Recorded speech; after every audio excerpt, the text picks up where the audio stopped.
স্বাগত খেলা যোগে, আপনাদের সাথে আছি খালিদ জামিল।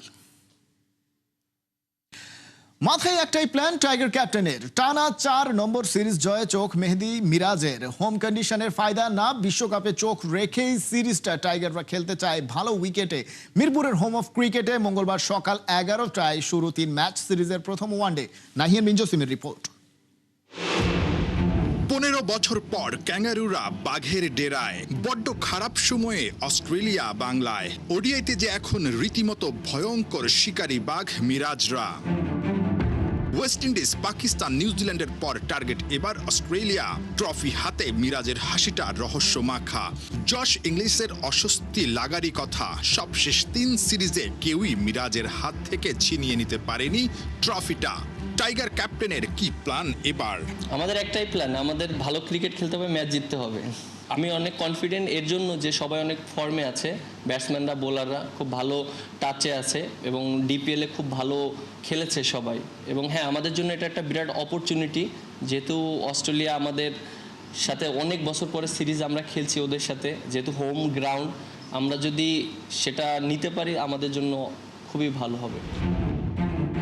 ম্যাচের আগের দিন লিটনকে নিয়ে ব্যাটিং ওস্তাদ আশরাফুলের স্পেশাল ক্লাস।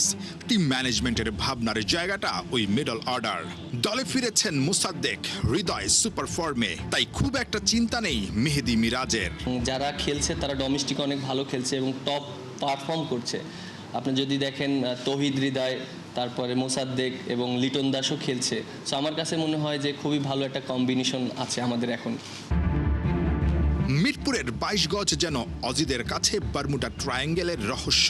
কোচ, ক্যাপ্টেন সবার মহা টেনশন। 2021 সালে এই মিরপুরেই অস্ট্রেলিয়াকে টাইগাররা টি20 সিরিজে বোকা বানিয়েছিল স্লো লো টার্নিং উইকেটে। তবে এবার মিরাজদের ভিন্ন ভাবনা, কারণ টার্গেটটা 2027 বিশ্বকাপ। দেখেন, একটা জিনিস সবার মাইন্ডসেট আপ এরকম ছিল যে মিরপুর মানেই মনে হয় ঘূর্ণি উইকেট, মিরপুর মানেই মনে হয় যে আমরা বাজে উইকেটে খেলছি, এরকম না।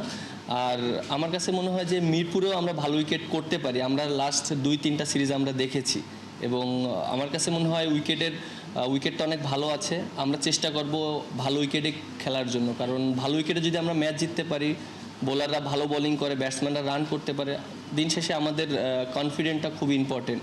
এবং যেহেতু আমাদের সামনে টুর্নামেন্ট আছে, সেই টুর্নামেন্টের আগে যদি আমরা ভালো উইকেটে খেলে কনফিডেন্ট গেইন করতে পারি, এটা আমাদের টিমের জন্য অনেক হেল্প হবে।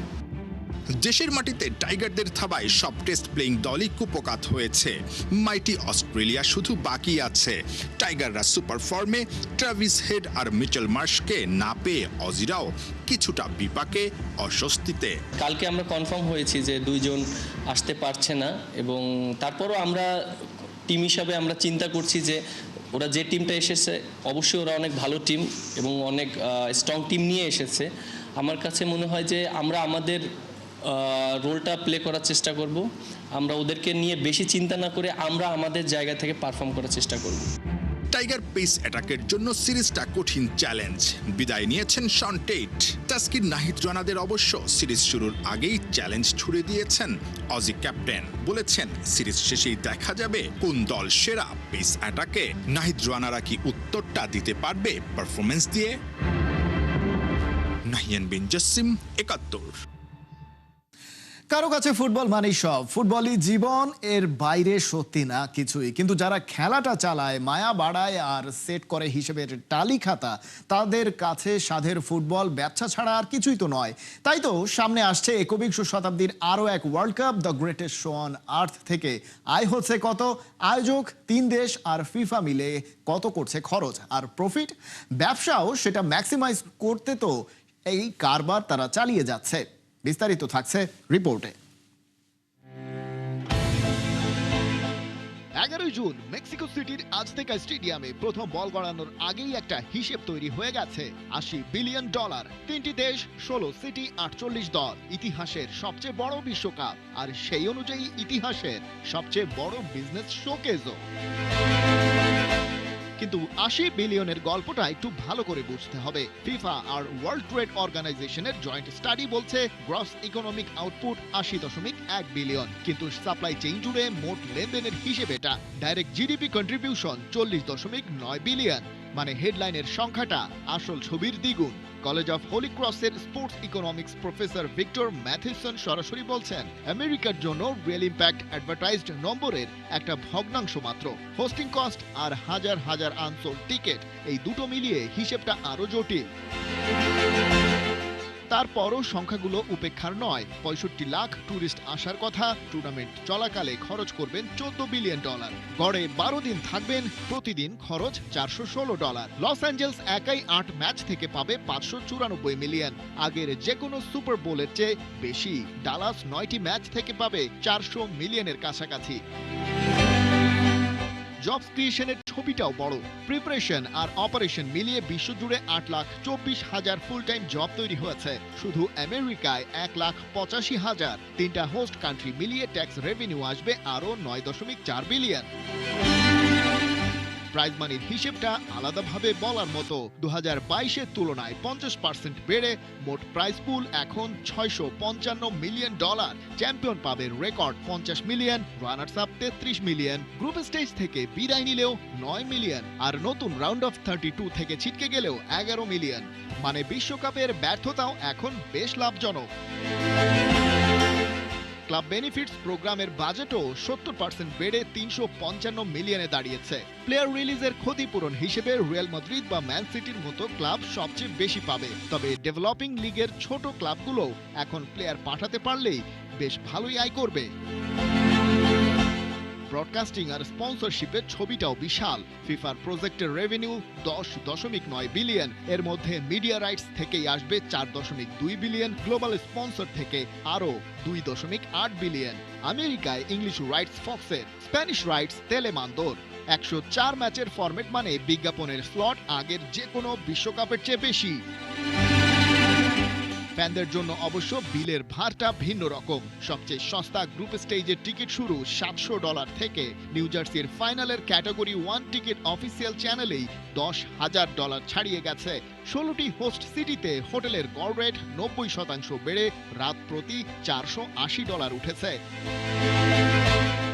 $80 বিলিয়ন বিশ্বকাপ, কিন্তু মাঠে দেখতে যেতে হলে পকেট থেকে কত যাবে সেটা আলাদা হিসাব। খালিদ জামিল, 71। ব্রাজিল খেলছে মিশরের সঙ্গে, জার্মানি খেলছে স্বাগতিক যুক্তরাষ্ট্রের বিপক্ষে, আর ডিফেন্ডিং চ্যাম্পিয়ন আর্জেন্টিনার প্রতিপক্ষ হন্ডুরাস। বিশ্বকাপের আগে এমন সূচি দেখে প্রশ্ন উঠছেই, আর্জেন্টিনা কি নিজেদের প্রস্তুতিটা ঠিকঠাক নিচ্ছে, নাকি স্কালোনির পরিকল্পনাটা সবার ভাবনার চেয়েও অনেক বেশি দূরদর্শী? আর্জেন্টিনার প্রস্তুতি নিয়ে বিস্তারিত মঈন হাসানের রিপোর্টে। প্রতিপক্ষ হন্ডুরাস বলে অনেকেই নাক সিটকাচ্ছে। বিশ্বকাপ প্রস্তুতিটা কি হালকা হয়ে গেল আর্জেন্টিনার জন্য? পরের প্রতিপক্ষ আইসল্যান্ড, তার র্যাঙ্কিংটা হন্ডুরাসের চেয়েও পেছনে 75। তবে হন্ডুরাস ম্যাচ নিয়ে দুইটা কথা আছে। এই দলটা 2010 ও 2014 বিশ্বকাপ খেলেছে, তার আগে 1982 বিশ্বকাপে অংশ নেয়। তাদের বর্তমান র্যাঙ্কিং 66। আর্জেন্টিনা এমন এক দল কেন বেছে নিল যেখানে ব্রাজিল একই দিনে খেলেছে 26 বিশ্বকাপে অংশ নেয়া মিশরের বিপক্ষে? আর্জেন্টিনাকে নিয়ে একটা খুব পরিচিত কথা আছে, তারা তুলনামূলক দুর্বল দলের সাথে খেলে। এই কথার পেছনে থাকতে পারে আলাদা কোনো কারণ, অথবা এটা শুধুই কথার কথা। এদিন হন্ডুরাসের সাথে নিজেদের অর্ধে রেখেই খেলা শেষ করেছে আকাশী নীল দল। ম্যাচ স্ট্যাট বলছে প্রায় 72% বলের দখল ছিল আর্জেন্টিনার। অন্যদিকে হন্ডুরাস মাত্র 28% বল দখলে নিয়েছে। অপোজিশন বক্সে আর্জেন্টিনা টাচ করেছে 42 বার, হন্ডুরাস মাত্র 6 বার। লিওনেল মেসিকে ছাড়া খেলা দলটা টোটাল 20 শট নিয়েছে, যার মধ্যে অন টার্গেট শট 8টি। অন্যদিকে হন্ডুরাস মাত্র 4টি শট নিয়েছে, যার একটাও অন টার্গেট নেই। আলবিসেলেস্তেরা আজকে মাঠে নামে গোলকিপার দিবু মার্টিনেসকে ছাড়াই। তবে আরেক মার্টিনেস লাউতারো ঠিকই গোল পেয়েছেন পেনাল্টি থেকে, হয়েছেন ম্যাচ সেরা। 37 মিনিটে পাওয়া পেনাল্টিতে আর্জেন্টিনা এগিয়ে গেলেও প্রথমার্ধটা একটু এলোমেলো ছিল। সেই অভাবটা অবশ্য পূরণ হয় দ্বিতীয়ার্ধে গিয়ে। বেশ গোছানো ফুটবলে আকাশে নীলদের চিৎকার গ্যালারি থেকে বাড়তে থাকে। ম্যাচের 55 মিনিটে দিয়েগো সিমিওনের ছেলে জিউলিয়ানো সিমিওনে করলেন দ্বিতীয় গোল। দারুণ ওই গোল দেখার পর তৃপ্তিটা যেন বাড়ে আলবিসেলেস্তেদের। ব্রাজিল যখন মিশরের সাথে খেলছে, আরেক বিশ্ব চ্যাম্পিয়ন জার্মানি খেলেছে বিশ্বকাপ হোস্ট যুক্তরাষ্ট্রের সাথে। তার আগে পর্তুগাল খেললো শক্তিশালী চিলির বিপক্ষে। জয় পেয়েছে ব্রাজিল, জার্মানি, পর্তুগাল। প্রশ্ন কিছুটা থাকে আর্জেন্টিনার বিশ্বকাপ প্রস্তুতিতে ঘাটতি থেকে যাচ্ছে কিনা, নাকি লিওনেল স্কালোনি জানেন কোথায় কার সঙ্গে কখন খেলা উচিত। সময় বলে দেবে এই সব প্রশ্নের উত্তর। মঈন হাসান, ৭১। মরুভূমির বুকে বিশ্বকাপ কেন? কাতার বিশ্বকাপের সময় এই প্রশ্ন তুলেছিলেন অনেকে। তার উত্তর দিতে যেন ২০২৬-এর জুনে নর্থ আমেরিকার বুকে বিশ্বকাপের পরের এডিশনটা আয়োজন করলো ফিফা। ফুটবল ওয়ার্ল্ড কাপের দীর্ঘ ইতিহাসে এবারেরটাই হতে চলেছে উষ্ণতম আসর। আর তাতে কার কি লাভ আর কার ক্ষতি, কার কি হবে গতি, রিপোর্টে থাকছে তার বিস্তারিত। গত সপ্তাহে সোশ্যাল মিডিয়ায় একটা ছবি ভাইরাল হয়েছিল। ইউরোপিয়ান প্লেয়াররা মাঠে শুয়ে আছেন, শার্ট খুলে গায়ে পানি ঢালছেন। নরওয়ে দল তো গলায় আইস কলার পরে ট্রেনিং করেছে বিশ্বকাপ শুরুর আগেই। বিশেষ করে আর্লিং হালান্ডের একটা ছবি তো রীতিমতো ভাইরাল। দৈত্যকার এই প্লেয়ার কারো কাছে হার মানতে শেখেননি, তবে শীতের দেশ থেকে এসে নাস্তানাবুদ হয়ে পড়েছেন যুক্তরাষ্ট্রের তীব্র গরমে। ট্রফির লড়াই শুরু হওয়ার আগেই আরেকটা লড়াই শুরু হয়ে গেছে, মাঠের প্রতিপক্ষ নয়, তাপমাত্রার বিরুদ্ধে। ২০২৬ বিশ্বকাপ হতে পারে ১৯৩০ সালে টুর্নামেন্ট শুরুর পর থেকে সবচেয়ে গরমের আসর, যেটাকে বলা হচ্ছে গ্লোবাল টেম্পারেচার রাইজের সরাসরি প্রভাব। আল জাজিরার ওয়েদার এক্সপার্ট এভারটন ফক্স সরাসরি বলছেন, ডালাস, হিউস্টন, মায়ামি আর মেক্সিকান ভেনুস এই জায়গাগুলো গরমে ঝলসে যাবে। সংখ্যায় দেখালে ছবিটা আরো পরিষ্কার। ক্লাইমেট সায়েন্টিস্টদের নেটওয়ার্ক ওয়ার্ল্ড ওয়েদার অ্যাট্রিবিউশনের রিপোর্ট বলছে ১০৪টি ম্যাচের মধ্যে ২৬টিতেই ওয়েট বাল্ব গ্লোব টেম্পারেচার বা WBGT ২৬ ডিগ্রি সেলসিয়াসের ওপরে যেতে পারে। ৫টি ম্যাচে ২৮ ডিগ্রিরও বেশি। WBGT মানে শুধু বাতাসের তাপমাত্রা নয়, শরীর কতটা ঠান্ডা থাকতে পারছে সেটার পরিমাপ। সেটা ২৮ ছাড়িয়ে গেলে প্রফেশনাল অ্যাথলেটদের জন্য রিস্ক বাড়তে পারে। কিন্তু হ্যারি কেইন বলছেন হিট কোনো ফ্যাক্টর হবে না। টাম্পায় নিউজিল্যান্ডের বিপক্ষে ম্যাচের পর যেখানে তাপমাত্রা ৩০ ডিগ্রি ছাড়িয়ে গিয়েছিল, কিন্তু তবুও কেইন বলছেন তার দল প্রিপারেশনে এটাকে কভার করে এসেছে। ফিজিক্যাল পারফরমেন্স কোচ রায়ান আব্বাসিও একমত, এলিট প্লেয়াররা বিভিন্ন কন্ডিশনে ট্রেনিং করে অভ্যস্ত। টিম মেডিকেল স্টাফ অ্যাক্লিমাটাইজেশন নিশ্চিত করবে। তবে অ্যাডভান্টেজ ডিসঅ্যাডভান্টেজের একটা হিসেব আছে। যে দেশগুলোর প্লেয়াররা গরম ক্লাইমেটে ট্রেনিং করতে অভ্যস্ত তারা একটু এগিয়ে থাকবেন স্বাভাবিকভাবেই। ইউরোপের ঠান্ডা আবহাওয়ায় বড় হওয়া প্লেয়াররা যখন আইস কলার গলায় দিয়ে প্র্যাকটিস করছেন, তখন সেনেগাল বা মরক্কোর প্লেয়াররা হয়তো একটু মুখ টিপে হাসছেন। ফক্সের একটা কথা মনে রাখার মতো, আদর্শ হিসেবে বিবেচনা করতে চাইলে আমেরিকার আবহাওয়ার বসন্ত বা শরতে সবচেয়ে ভালো, কিন্তু বসন্তে টর্নেডোর সিজন আর শরতে আসে হারিকেন ঝড়, আর এর মাঝে সব সময় সেট হয় এখানকার স্পোর্টস ক্যালেন্ডার। মানে গরমের বিকল্প তেমন ছিল না। ফিফা অবশ্য যতটা পারছে চেষ্টা করছে। প্রতিটা হাফে ৩ মিনিটের hydration break, cooling infrastructure, kick off time সরিয়ে বিকেলের পরে নিয়ে যাওয়া। তবে ফক্স একটু মজা করেই বললেন হাইড্রেশন ব্রেকটা আর একটু লম্বা হওয়া দরকার, কিন্তু তাহলে ম্যাচ ৪ কোয়ার্টারের গেম হয়ে যাবে। সেই ঝুঁকিও হয়তো আবার কেউ নিতে চাইবেন না। ২৬টি মাঠের মধ্যে ১৭টি এয়ার কন্ডিশনড স্টেডিয়াম, বাকি ৯টি সেগুলোতে কুলিং সিস্টেম নেই। আর এর মধ্যে উল্লেখযোগ্য সংখ্যক ম্যাচে তাপমাত্রা ২৬ ডিগ্রির ওপরে যাওয়ার চান্স একেবারে কমও নয়। মাঠে সেরা দল জিতবে এটাই নিয়ম, কিন্তু এবারে গরমটাও একটা প্রতিপক্ষ, আর এই প্রতিপক্ষের কোনো প্লেয়ারের সাবস্টিটিউট দরকার হবে না। খালিদ জামিল, ৭১। বিশ্বকাপের আমেজটাই যেন নষ্ট করে দিচ্ছে ইনজুরি। বড় দলগুলোর হেভিওয়েট তারকারা চোটের কবলে পড়ায় মাটি হয়ে গেছে বিশ্বকাপের আনন্দ। লিওনেল মেসি থেকে নেইমার জুনিয়র, হালের লামিন ইয়ামাল, ওদের না ইনজুরির চিন্তায় ফেলছে দলগুলোকে। স্কালোনি তো পড়ে গেলেন বিপাকে। আবু নাইমের রিপোর্টে বিস্তারিত। আমি কাউকে ভয় দেখাতে চাই না। স্কোয়াডে ইনজুরির যা হাল, তাতে ভয় পেতে পারে যে কেউ। দলে কেউই শতভাগ ফিট না। বিশ্বকাপের ঠিক আগ মুহূর্তে লিওনেল স্কালোনি তুলে আনলেন আর্জেন্টিনা দলের বাস্তবতা, যেন শক্তপোক্ত নয়, একটা আধ খাওয়া দল নিয়েই খেলবে বিশ্বকাপ। বার্লিদের ইনজুরির খবর তো পুরনো, ওই দলে শতভাগ ফিট নন লিওনেল মেসিও। টাইটেল ডিফেন্ড করতে যাচ্ছে আর্জেন্টিনা, আর সেখানে বড় নামগুলোর ফিটনেসের ঠিক নাই। মেসির সাথে চিন্তার কারণ বাড়িয়েছেন হুলিয়ান আলভারেজও। অ্যাঙ্গলের সেই চোটটা যদি বিশ্বকাপে আবার মাথাচাড়া দিয়ে ওঠে তাহলে চ্যাম্পিয়নদের ভোগ বাড়বেই বটে। চোটে জর্জরিত একটা স্কোয়াড নিয়ে শিরোপার রেসে কতটুকুই বা আগাতে পারবে? ডিফেন্ডিং চ্যাম্পিয়নরা যদি রেসে পিছিয়ে পড়ে তাহলে বিশ্বকাপের আমেজটায় খানিকটা ভাটা পড়তেই পারে। বিশ্বকাপ আসলেই যারা 24 বছর ধরে হেক্সার গান গায়, সেই ব্রাজিল তো কবেই অর্ধশক্তিতে রূপ নিয়েছে। রদ্রিগোর ছিটকে যাওয়ার পর নেইমারের ফিট আনফিটের গল্প তো ছিলই। বিশ্বকাপের আগ মুহূর্তে আলোচনা হবে ব্রাজিল শিরোপা জিতবে কিনা, নেইমার কত গোল নিয়ে আসর শেষ করবে। কিন্তু না, এখন হয় নেইমার খেলতে পারবেন তো 90 মিনিট। যারা বিশ্বকাপের সবচেয়ে বড় বিজ্ঞাপন, তাদের নিয়ে এমন নেগেটিভ আলোচনায় বিশ্বকাপের আমেজটাই যেন ঢাকা পড়ে আছে। ইনজুরি কনসার্ন তো আছে স্পেনেও, যাদেরকে এই আসরের সবচেয়ে বড় ফেভারিট ধরা হয়, ওরাও লামিনকে নিয়ে আছে চিন্তায়। আসরের শুরুর দিকের প্রথম একাদশে ওকে পাওয়া যাবে না বেশ কয়েকটা ম্যাচে। এই যদি হয় অবস্থা, তাহলে বিশ্বকাপ তো জৌলুস হারাবেই। ফ্যান ফেভারিট দলগুলো যখন বিশ্বকাপ জয়ের রেস থেকে ছিটকে যাবে, তখন আলোচনায় থাকাটাই তো মুশকিল হয়ে পড়বে গ্রেটেস্ট শো অন আর্থের। মেসি যদি আগের মতো ফিট থাকতেন, রোনালদোকে যদি পুরনো ফর্মে পাওয়া যেত, তাহলে এই বিশ্বকাপের গল্পটাই হতো ভিন্ন।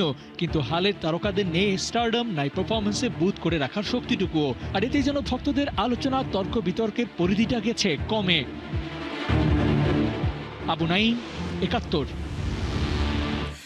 বিশ্বকাপের নানা দিক নিয়ে রয়েছে নানা ধরনের টেনশন, তবে উদযাপনের তো তাতে কোনো ঘাটতি নেই। বিশ্বের নানা প্রান্তে নানা ধরনের উদযাপন চলছেই এবং সেটা চলবে বিশ্বকাপের শেষ পর্যন্ত। বাংলাদেশও সেই উদযাপন থেকে মোটেও পিছিয়ে নেই। বিশেষ করে চট্টগ্রামে এবারে দেখা গেল ভিন্ন ধর্মীয় আয়োজন। আবু নাইমের আরেকটা রিপোর্ট।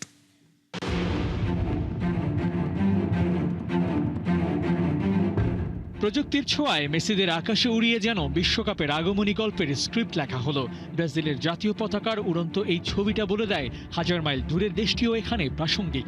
মাটিতে নয়, উন্মাদনা ছেয়ে গেছে বন্দর নগরীর আকাশ সীমানায়। বিশ্বকাপকে বরণ করে নিতে সব বন্দোবস্তই এখানে হচ্ছে। মাঠে এখনো বল গড়ায়নি ঠিকই, তবে উন্মাদনায় কখনো পিছিয়ে পড়েনি বাংলাদেশ। রাজপথ থেকে দেয়াল ছাড়িয়ে এই উত্তাপ এখন ছড়িয়ে গেছে আসমানেও। এই ছবিটাই দেখুন না, ক্রিস্টিয়ানো রোনালদোকে যেভাবে জানানো হলো ওয়েলকাম, আসমানে ডিজিটাল বোর্ড ঝুলিয়ে যেন জানান দেওয়া হচ্ছে এই বিশ্বকাপে ঠিক যেন এভাবেই উড়বে CR7 জয়ের নেশায়, এভাবেই গর্জে উঠবে পর্তুগাল। হাজার মাইল দূরের দেশের ক্রিস্টিয়ানো যেন এখানে বড্ড আপন। 18 ডিসেম্বরের পর আর বিশ্বকাপ নিয়ে আর্জেন্টিনা সমর্থকদের মাতামাতি নাই। এমন কানাঘুষা অনেক দিনের, কে আসলো কে গেল সেই হিসেবটাও ওরা আর করে না। কারণ GOAT Lionel Messi, GOAT the World Cup, প্যারাডাইসের সাথেও হয়ে গেছে মোলাকাত। তবুও বিশ্বকাপ মাতামাতির প্রসঙ্গে লিওনেল মেসির প্রতিকৃতি এভাবেই ঝুলিয়ে রাখতে হবে। ডিফেন্ডিং চ্যাম্পিয়নের ওই হট সিটটা তো মেসির জন্যই বরাদ্দ। এই আধিপত্যের খেলা পৌঁছে গেছে আকাশে, জলজল করছে নাম্বার 10-এর ওই ছবিটা। খেলবে না, ওকে দেখা যাবে না করেও তো নেইমারকে পাওয়া গেল বিশ্বকাপে। বাংলাদেশে যখন বিশ্বকাপ আমেজ চলছে, তখন নেইমার প্রাসঙ্গিক তো বটেই। 5 বারের বিশ্ব চ্যাম্পিয়ন দলটির সবচেয়ে বড় তারকা চট্টগ্রামেও ওকে নিয়ে হলো মাতামাতি। রাতের অন্ধকার ভেদ করে জ্বলল নেইমারের একটা ছবি। এভাবেই ওরা সব দলকে আড়াল করে বিশ্বকাপে জ্বলে উঠতে পারবে তো। ফুটবলে ব্রাজিল, আর্জেন্টিনা, স্পেন, ফ্রান্সকে ধরা হয় দুনিয়ার সেরা টিম। যদি সমর্থকদের পাগলামি আর উদযাপনের হিসেব করা হয়, তাহলে যে কোনো দিন যে কোনো প্রতিপক্ষকে হারাতে পারবে বাংলাদেশ। বিশ্বকাপ না খেলেও যে উন্মাদনা, সেটা বোধহয় বাংলাদেশকে কেউ টপকে যেতে পারেনি। জমিন থেকে আসমানে পৌঁছে গেছে বিশ্বকাপের এই আমেজ। আবু নাইম, ৭১। এই ছিল এখনকার খেলা যোগে। সরাসরি সংবাদ আর অনুষ্ঠান দেখতে চোখ রাখুন ৭১-এর ফেসবুক পেজে এবং সাবস্ক্রাইব করুন ৭১-এর ইউটিউব চ্যানেল। ৭১-এর সাথেই থাকুন।